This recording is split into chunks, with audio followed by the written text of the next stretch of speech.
sira ang bota o kaya'y walang sapat na pagkain. Yan ang nagtrending na mga larawan ng ating mga sundalo sa nagaganap na gulo sa Zamboanga City.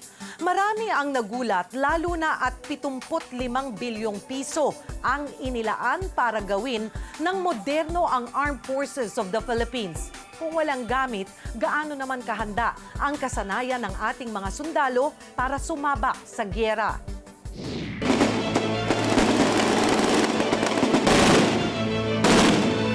Ito ang mahigit isang linggong eksenang hinaharap ng mga tropa nating sundalo araw-araw sa Zamboanga. Alingaw-ngaw ng pagputok ng baril, mga kapal na usok, naiwang bomba at mga rebeldeng ayaw magpatanos sa kanila. Pero kalaunan, naging ganito na ang eksena. Kaya nang nagtrending sa social media ang mga larawan ng mga sundalong sira-sira, ang combat gear at walang makain, lalong nadismaya ang marami. Marami pong nagbigay ng pagkain dito, sir. Mga tauhan dito na volunteer na nagbigay dito, sir, para makatulong naman sa mga tropa dito, sir, na para makakain, sir. Tanong tuloy ng netizen, nasaan ang bilyong-bilyong pisong pondo na ibinubuhos ng pamahalaan sa AFP? Makalipas nga lang po ang 1 taon at 7 buwan, nakapaglana tayo ng mahigit 28 bilyong piso para sa AFP Modernization Program. Hindi basta-basta ang training na pinagdaraanan ng mga sundalo. Hindi lang katawan at puwersa ang binabatak sa mga tropa ng militar, kundi maging kanilang puso't isipan. Pero gaano man daw kahanda ang kanilang puso't isipan, tila kapos naman ang suportang natatanggap nila pagsampa nila sa bakbakan. Pero tingin ng military analyst na si Professor Jose Antonio Custodio, hindi lang korupsyon ang punot dulo ng paghihirap nila. Palagay niya kasi, sapat naman daw ang supply ng mga tropa. This is how they say this. Hindi ito yung tingin ko shortage na because may shortages talaga. Again, ang tingin ko talaga, it's a problem sa ating military. No? I mean to say, yung logistic requirement, it has still to be perfected, no, by the AFP, the system, the logistical system, no. It's not. I don't think naman talaga na it's a matter of corruption per se, no, or I think it's a matter of coming up with adequate a responsive logistic supply chain. Army fights on its stomach. Pag gutom ang army mo, tendency niyan, mag-waver yan, magiging magiging inefficient yan, no? So, very basic yan, no? Naging matiisi na lang daw ang mga sundalo at nakasanayan na rin daw ng lahat na tanggapin ang palagiang rason na kapos sa pondo ang ating gobyerno. Ang pagtitipid raw kasi ng gobyerno ang punot dulo ng kahinaan ng mga tropa ng sundalo. Kasama rin dito ang kawalan ng sistema. Buhay na ebidensya ng araw dito ang naluma ng mga tangke ng gobyerno sa kabila ng AFP Modernization Act na naglalayong gawing moderno ang gamit ng mga sandatahan. Like I said kanina, you get what you pay for, eh. Meron tayong reluctance to really invest in a frigate, no?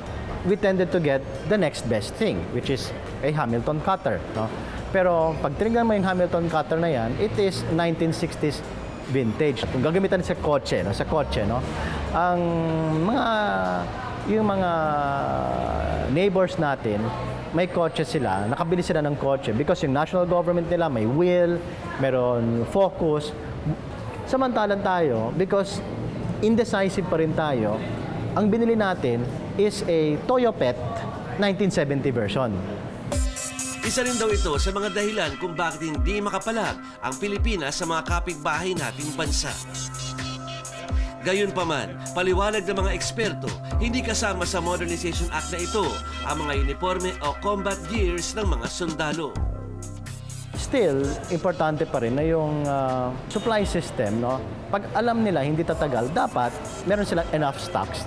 At the same time, responsive sila na makita nila na kapag meron situations na gano'n na yung itsura ng mga sundalo sa front, dapat palitan ka agad yun, no?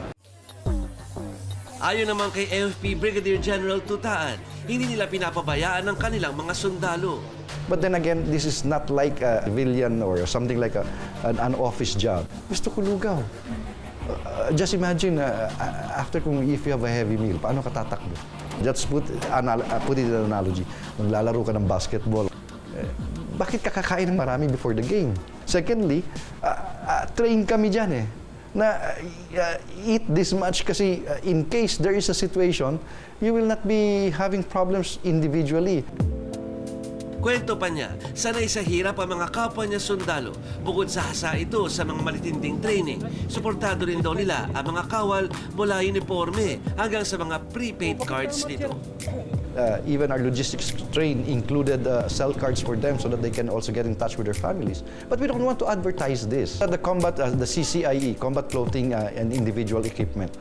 For the enlisted personnel, this is refurbished every 3 years. The soldier that was reported to be his unit has been recently refurbished. And probably that soldier just chose to use something that he could move properly. And I think this should not be taken against our soldiers or taken against the armed forces of the Philippines. I, for one, will wear something that is very comfortable on my part. I cannot wear into a combat zone a new pair of combat boots, which I have, because that will just hamper my feet. Kaya hindi na raw dapat panghaluan ng ibang kulay ang mga sakripisyo nito. And this speaks of the kind of professionalism that the soldiers have, the kind of discipline that they have, to really undertake first their duty, before the selfless sacrifice that they're making on this, in order to be able to ensure the safety of the civilians in the area. Kapusmano hindi sa suporta ang mga kawal ng bansa, isa lamang ang sigurado. Hindi sila papatinag sa anumang sitwasyon at mananatili pa rin buo ang kanilang loob para ipagtanggol ang bayan. Ako po si Joey Francisco, nag-uulat para sa Reaksyon.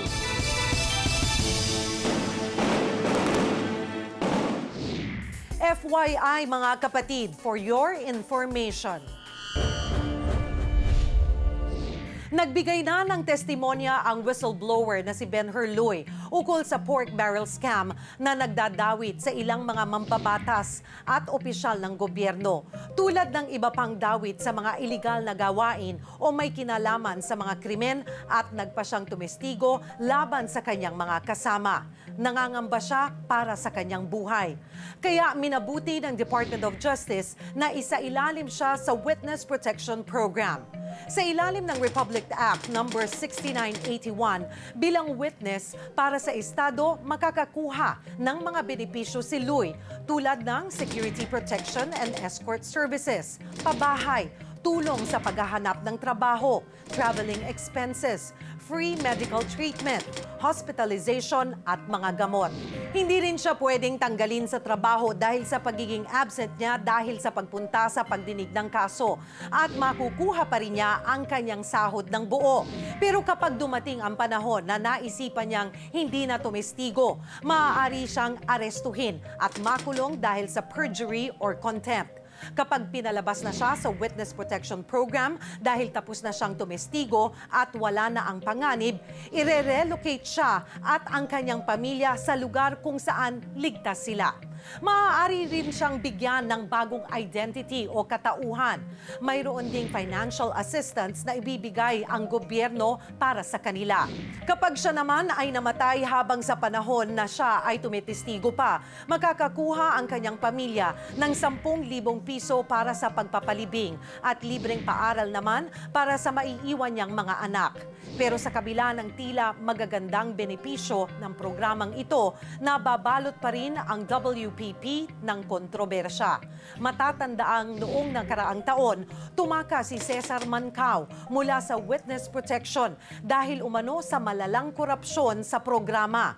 May mga testigo na ring namatay habang nasa ilalim ng WPP, tulad ni Alfred Mendiola alias Bading, na tumestigo laban sa Dominguez Carnap Group. Pero sa kabila ng mga kontrobersyang ito, may mga tao pa ring nagdedesisyon na maging whistleblower at state witness upang maisalba ang kanilang sarili sa kaso o di kaya'y mapakulong ang mga kasamahan niyang may sala. Kung walang magsasabi, walang mangyayari. Ang opinyon mo, pinakikinggan, pinag-uusapan. Dahil ang bawat balita may katumbas na reaksyon. Sa ngalan po ni Lucy Cruz Valdez, ako po si Cheryl Posim. Magandang gabi po sa inyong lahat.